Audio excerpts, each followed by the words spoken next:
اور پیارے نبی فرماتے ہیں اللہ تبارک و تعالی اس صفت کی وجہ سے ہم پر نعمتوں کی بارش کرتا ہے، اور جو نعمتیں ہمیں ملی ہوئی ہیں اس صفت کی وجہ سے ہماری نعمتوں کی حفاظت ہوتی ہے۔ آپ دوسرے کے کام آ رہے ہیں، دوسرے کے کام آنے کے سبب اللہ آپ کی نعمتوں کی حفاظت کرے گا، اس لیے کہ آپ اس کے بندوں کے کام آ رہے ہیں۔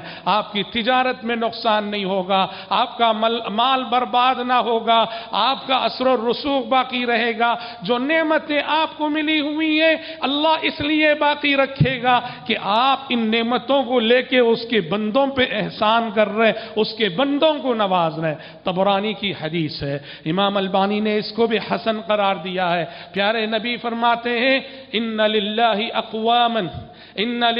اقواما اختصهم لمنافع العباد، اللہ کے کچھ بندے ایسے ہوتے ہیں اللہ نے اپنے بندوں کو فائدہ پہنچانے کے لیے انہیں چن لیا ہوتا ہے، اللہ نے ان کا سلیکشن کر لیا ہوتا ہے، اللہ نے ان کا انتخاب کر لیا ہوتا ہے۔ کس لیے؟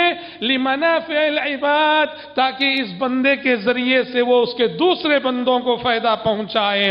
کہا وَيُقِرُّهَا فِيهِمْ مَا بَذَلُوهَا لَهُمْ، اور یہ لوگ جن کو اللہ نے نعمتوں سے نوازا ہے جب تک یہ اپنی نعمتیں اللہ کے بندوں پہ خرچ کر رہے ہیں، دے رہے ہیں، اللہ ان کی نعمتوں کی حفاظت کرتا ہے۔ اور جب یہ خرچ کرنا بند کر دیں گے اللہ بھی ان پہ اپنے خزانے بند کر دے گا۔ وَحَوَّلَهَا إِلَىٰ غَيْرِهِمْ، پھر اس نعمت کو ان بندوں تک منتقل کر دے گا جو اس کے بندوں کا لحاظ رکھتے ہیں۔ تو پتہ چلا ہم دوسروں کے کام آ کر خود اپنے کام آتے ہیں، ہم دوسروں کی مدد کر کے خود اپنی مدد آپ کرتے ہیں۔ ہمیں ملی ہوئی نعمتوں کی حفاظت اس صفت سے ہوتی ہے۔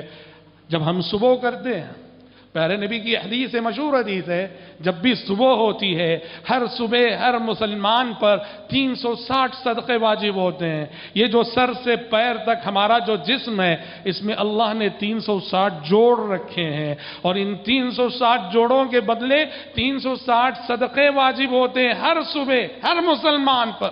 360 صدقے کیسے ادا کریں؟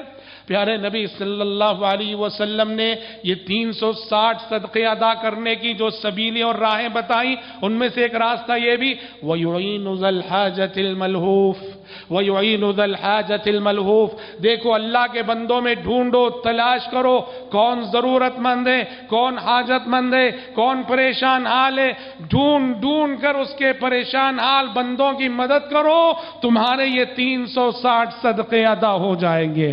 جیسے فرمایا کہ اگر صلاۃ الضحیٰ کی 2 رکعت پڑھ لے، صلاۃ الاشراق کی 2 رکعت پڑھ لے تو 360 صدقے ادا ہو جاتے ہیں۔ جیسے عبادت سے، نماز سے یہ 360 صدقے ادا ہوتے ہیں، ویسے ہی اللہ کے ضرورت مند بندوں کے کام آنے سے بھی یہ 360 صدقے ادا ہوتے ہیں۔ اور حضرات، دوسروں کی مدد ہمیں نصرت الہی کا حقدار بناتی ہے۔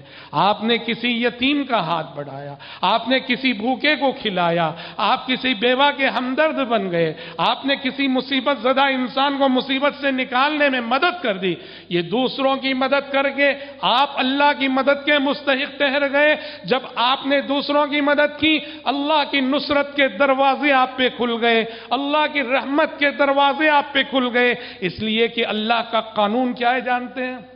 دنیا اور آخرت کے لیے اللہ کا قانون یہ ہے کہ اس زمین پر میرے بندوں کے ساتھ جو جیسا سلوک کرے گا میں اس بندے کے ساتھ ویسا ہی سلوک کرتا ہوں۔ یہ اللہ کا قانون ہے، جو اس کے بندوں کے ساتھ جیسا سلوک کرے گا اللہ بھی اس بندے کے ساتھ ویسا ہی سلوک کرے گا۔ جو بندوں کی غلطیوں کو معاف کر کے درگزر کر کے آگے بڑھتا ہے، رب العالمین بھی کل روز قیامت اس بندے کی خطاؤں کو، گناہوں کو معاف کر دے گا۔ اور جو لوگوں کی بات بات پہ گرفت کرتا ہے، پکڑتا ہے، رب العالمین بھی کل روز قیامت اس کی ایک ایک گناہ کا محاسبہ کرے گا۔ اس زمین پر اس کے بندوں کے ساتھ جیسا سلوک آپ کرو گے کل روز قیامت آپ کے ساتھ ویسا سلوک ہونے والا ہے۔